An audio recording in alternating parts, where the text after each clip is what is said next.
This video is brought to you by Squarespace. Hey photographer, Jessica Whitaker here, and in this video we are going to be doing a virtual photo shoot.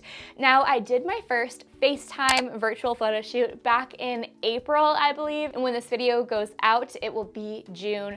It's been a while, and I wanted to do another photo shoot. I was actually inspired by all of the photographers in my photography Facebook group called Build and Bloom. It's a free, kind, and inclusive photography community. I'll have it linked down below if you want to join.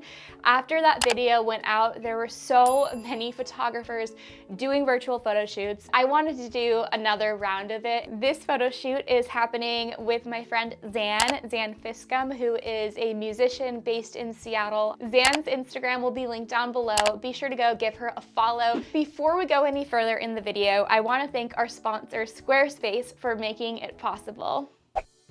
A photo speaks 1,000 words, but a polished and professional portfolio can get us those $1,000 clients. Enter Squarespace, the all-in-one platform for websites and domains. Photographers, it's time to be done settling for slow-loading websites with tedious plugins. I trust Squarespace's all-in-one platform to keep me booked and busy. Pick from one of their dozens of contemporary drag-and-drop layouts, host your custom domain and email with them, and even conduct successful email campaigns. Everything you need to run a successful photography business under their umbrella and at your fingertips. You can head to squarespace.com to begin your free trial, and when you are ready to launch your beautiful professional website, you can go to squarespace.com/Jessica Whitaker to get 10% off of your first purchase of a website or a domain. All right, so let's begin with how I structure the FaceTime photo shoots. Now, I did do a video, like I said.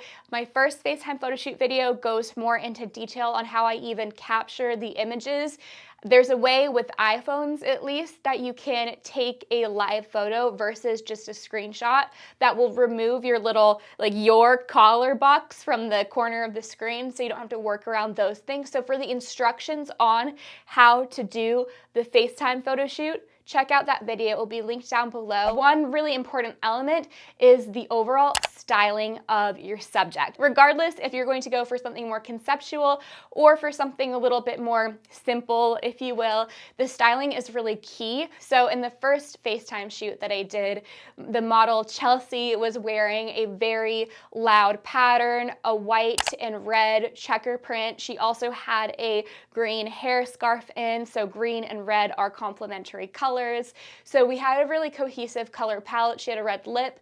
And this time for Zan, we went in the same vein of styling, but this time everything was very rich and earthy. She had a pretty big white hat on, and then she has red hair, so it kind of contrasted. And then we experimented with two different jackets, which you'll see throughout the behind the scenes clips. So she had a more rust colored plaid jacket that went with her hair. And then the second jacket that she had was a white fringe, very Western meets 70s jacket that went with the white hat.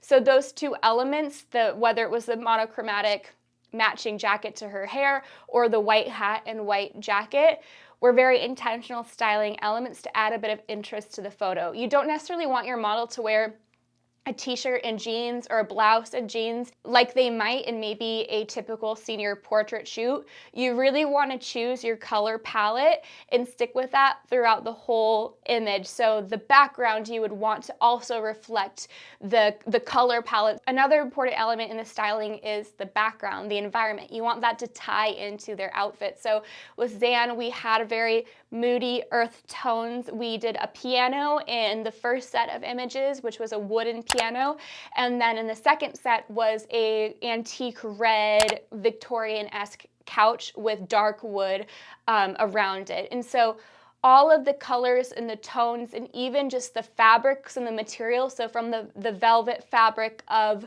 the antique chair to the wooden piano, tied in seamlessly with her outfit. Everything was organic feeling. Now, I know I said Victorian, and you might not think Victorian equals organic and moody, but when you see the images, you'll understand.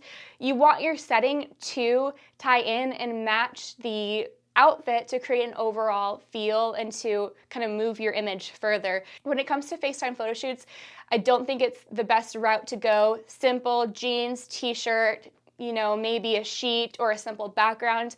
This is your chance to be creative and to work with a different environment that you might not necessarily have access to. So whether this means you're gonna be doing a photo shoot with a friend and you're on the West Coast, she's in Brooklyn and has a great rooftop, or if you could just kind of look around in their home. So with Zan, I already had a feeling for what she had in her environment. Same thing for Chelsea with my first FaceTime shoot. But if I was working with somebody that I don't know what their environment looks like, I would ask them to send photos, or I'd do a FaceTime call beforehand. But planning is also key. But that also would tie into planning, which planning is important, especially with the styling and also the hair, the makeup, the accessories. You want to have as many little details as possible to add interest to your image, because you're really relying on the overall look and feel, the styling of the image rather than the quality of the image, the gear, because you're using a phone or a computer. In this next part, I'm going to roll the behind the scenes. Let's get into the behind the scenes. The most fringe. Yeah, and then like with your back, kind of straighten it out a little bit. Yes, okay, yes. Yes, posture. Okay. Bring your hair that's right by your collar just back a little bit. Okay, perfect. Yes. And then now maybe bring your head down even more. And then what if you put your elbow on your knee? So, yeah. Maybe scoot backwards just a little bit. Yeah, okay, perfect. And then try to bring is it possible to slump down a little bit more? Let's see. Yeah, maybe scoot back a little bit, and then that will allow you to kind of like extend more down. And scoot back that way? Yeah. Okay, and then, yeah, perfect. And then still like have your back straight. Okay, perfect. Yeah, amazing. And then tilt your face like a little bit more so we see even more jaw. Yes, this is like or what is it? Acrobatics. This is really pretty. Okay, love. Yes. Oh my gosh, love. Okay, what if we do now like straight on to the camera, and then we just do, maybe you even like kind of fold your jacket, like almost overlapping everything. We get fringe everywhere. Yeah, cute. And you could even, yes, dude, yes, perfect. You read my mind. Okay, love. Cute. Even like bunch your shoulders up totally, like, oh, I'm so cold. And like dramatic. Yes, cute. Maybe even like bring your hands overlapping in, let's see, yeah, cute. Okay, cute. And then bring your face fully straight on. Cute. Now let's do knees up, but slightly out, just ever so slightly, and then maybe like hands up. Oh, but then I guess we cover up the fringe, but let's just give it a try and see. And we'll like kind of crop this a little bit. So let's do maybe turn like kind of like almost to the side, and then you're like looking over your shoulder. Ooh, what am I looking at? This way? Yeah. And maybe even a little bit more. And then this one keep down though. Yeah, nice. Okay. And then maybe bring your knees like even closer to the piano, like a little bit more turned in. Even more a little bit, yeah. Like if you feel like you have to go to the chiropractor tomorrow, it's good. Okay, yeah, nice. Okay, and then kind of like bring your head up ever so slightly. Yes, okay, actually, just bring that, did I start recording this? Okay, good. Bring that hair, yeah. Okay, let's give this a try. 1, 2, 3. And then maybe like now kind of bring your head back a little bit. Yes! Okay, that's cute. Okay, even this like cropped in really tight would look cool. 1, 2, 3. Yes, side profile, yes! Okay, cute. And then let's try come a little bit more into the center even, so then your hat is like fully in it. So I think you need to scoot, yeah. Okay, cute. Oh my gosh, yes! This is so cute. Okay, love. Extend your hands kind of down and having like one shoulder kind of up high, but then the other, just to create like more like lines here,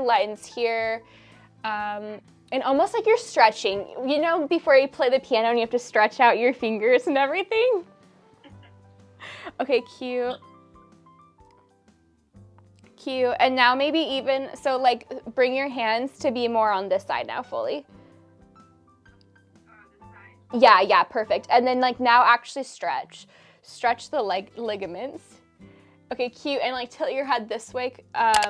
Yeah. Okay, cute. Okay, just trust me. This is cute. Trust me, it's cute. No, it looks good. Okay, amazing. And then almost like, oh, I'm just bored. Like, oh, I'm just looking around. I'm just thinking.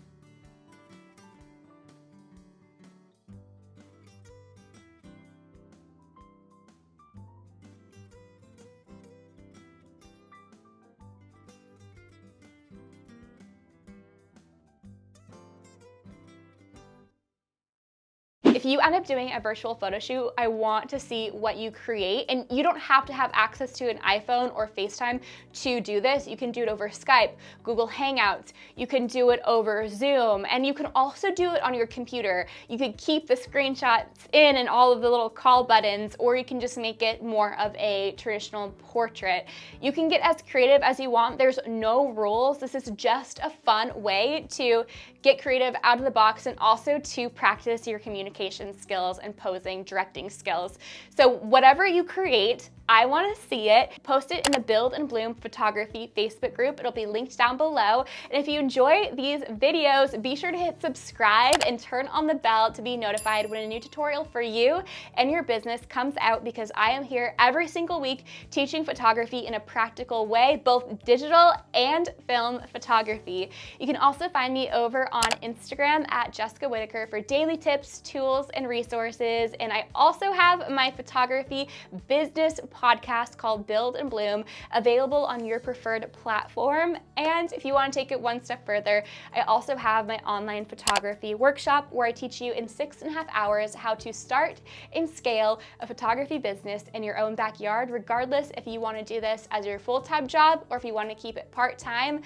I believe in you, I believe in your business, and I'll catch you in the next video. Bye.